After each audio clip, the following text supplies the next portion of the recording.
ناظرین، آج ہم بات کریں گے رمضان اور شوگر کے حوالے سے کہ رمضان میں شوگر کے مریضوں کے پاس کیا آپشنز ہیں، انہیں کیا کرنا چاہیے اور کیا وہ روزہ رکھ سکتے ہیں۔ ناظرین، ایسی مزید معلوماتی ویڈیوز کے لیے آپ مرہم کے چینل کو سبسکرائب کریں۔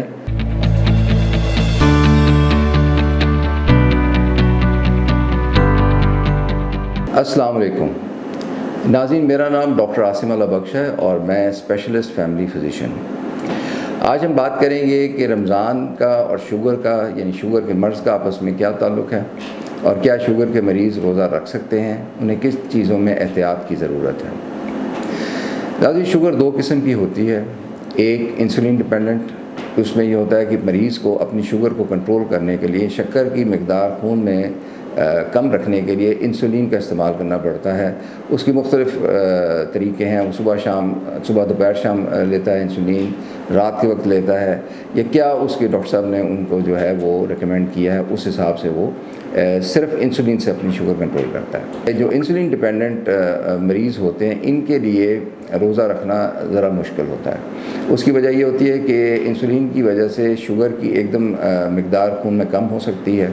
انسولین نہ لینے کی صورت میں شوگر کی مقدار بہت زیادہ ہو سکتی ہے، جس کی اپنی کمپلیکیشنز ہیں۔ اس وجہ سے ایسے مریضوں کو بالعموم یہی ہدایت کی جاتی ہے کہ وہ روزہ نہ رکھیں۔ تاہم شوگر کی جو دوسری قسم ہے، جو اس کو ہم non insulin dependent diabetes mellitus کہتے ہیں، اور اس کو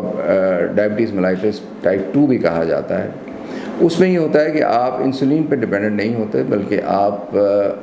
ایسی دواؤں کے ساتھ چلتے ہیں جن کو آپ کھاتے ہیں۔ انسولین کا آپ کو معلوم ہے صرف انجیکشن لگتا ہے، آپ ان دواؤں پہ ہوتے ہیں، اور یہاں پہ شوگر کی جو مقدار ہے اس میں کمی یا اس میں زیادتی بہت تیزی سے نہیں ہوتی، بلکہ ایک ریلیٹیولی جو ہے ایک یونیفارم پیٹرن ہوتا ہے۔ ایسے لوگ جو ہیں وہ روزہ رکھ سکتے ہیں، لیکن اس کے لیے چند باتیں بہت اہم ہیں۔ ایک تو اپنے ڈاکٹر صاحب سے پہلے مشورہ کر لیں اور ان سے ہدایات لے لیں۔ دوسرا یہ ہے کہ وہ اپنے جو دوائیں ہیں ان کی باقاعدگی سے استعمال کریں، چونکہ رمضان میں کھانے پینے کے اوقات اور اس کی جو ترتیب ہے بدل جاتی ہے، اس حساب سے دواؤں کو ایڈجسٹ کروائیں۔ پھر یہ بھی بہت اہم ہے کہ ان کو شوگر کے علاوہ دیگر کوئی کمپلیکیشنز کا سامنا نہ ہو، جس طرح بہت زیادہ بلڈ پریشر کا نہ مسئلہ ہو، خدا نخواستہ گردے کی بیماری نہ ہو، یا ان کو خون سے ریلیٹڈ کوئی ایسا مسئلہ نہ ہو جس طرح اسٹروک وغیرہ کا کوئی مرض نہ رہا انہیں۔ ایسے مریض جو ہیں وہ رمضان میں جو ہے وہ روزے رکھ سکتے ہیں، لیکن اس کے ساتھ ساتھ انہیں خیال رکھنا ہے کہ بدن میں اور خون میں شکر کم ہونے کی جو علامات ہیں ان کے متعلق انہیں مکمل آگاہی ہو، جیسے کہ پسینہ آنا، دل تیز تیز دھڑکنا، آنکھوں کے آگے اندھیرا چھانا، ان چیزوں کا انہیں علم ہو تاکہ وہ اسی وقت فوری طور پہ کارروائی کر سکیں اور خدا نخواستہ کسی زیادہ سنگین مرحلے کی طرف نہ آگے بڑھ جائیں۔ تو یہاں پہ ہم اپنے اس ویڈیو کو وائنڈ اپ کرتے ہیں کہ شوگر کے مریض جو ٹائپ 2 ڈائبٹیز کے ہیں وہ رکھ سکتے ہیں، لیکن انہیں اپنی دوا کا خیال رکھنا ہے،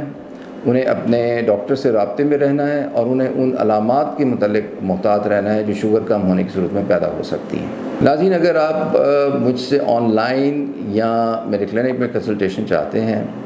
تو marham.tk پر رابطہ کر سکتے ہیں، یا مرہم کی جو ایپ ہے اس کے تھرو آپ رابطہ کر کے میرے ساتھ اپوائنٹمنٹ بک کر سکتے ہیں۔